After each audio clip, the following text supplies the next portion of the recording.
D 2011 का question है। इस क्वेश्चन में बोला है planet moving on along a elliptical orbit is closest to the sun at a distance r1 and the farthest distance r2, v1 and v2 are the linear velocity of these point respectively. यानी कि अगर elliptical orbit पे ऐसे घूम रही है, यहाँ पे क्या हो गया कि a planet moving closest to the sun, यहाँ पे क्या हो गया ये माइनर एक्सिस, ये मेजर एक्सिस, यहाँ पे सन लाई कर रहा है। तो ये वाली जो डिस्टेंस है ये क्या बोले इसने r2 बोली है, और ये डिस्टेंस क्या है r1 है।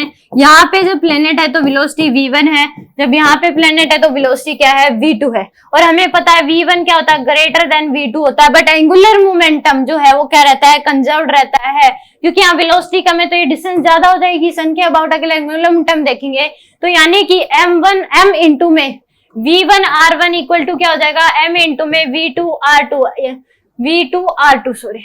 एंगुलर मोमेंटम क्या रहता है, कंजर्व्ड रहता है, v2 r2।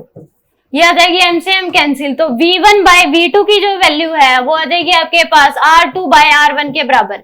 v1 bye v2 की वैल्यू किसके बराबर आएगी, r2 बाय r1 के बराबर। हमें पता है एंगुलर मोमेंटम कंजर्व्ड रहता है अबाउट द सन। अगर हम देखें क्योंकि वेलोसिटी ज्यादा है तो ये गैप कम है, यहाँ पे गैप ज्यादा है तो वेलोसिटी क्या है, कम है। तो एंगुलर मोमेंटम क्या रहता है, कंजर्व्ड रहता है। तो हमने एंगुलर मोमेंटम लगा दिया इस पोजीशन पे और इस पोजीशन पे। तो v1 बाय v2 की जो वैल्यू है वो आ जाएगी r2 बाय r1 के बराबर।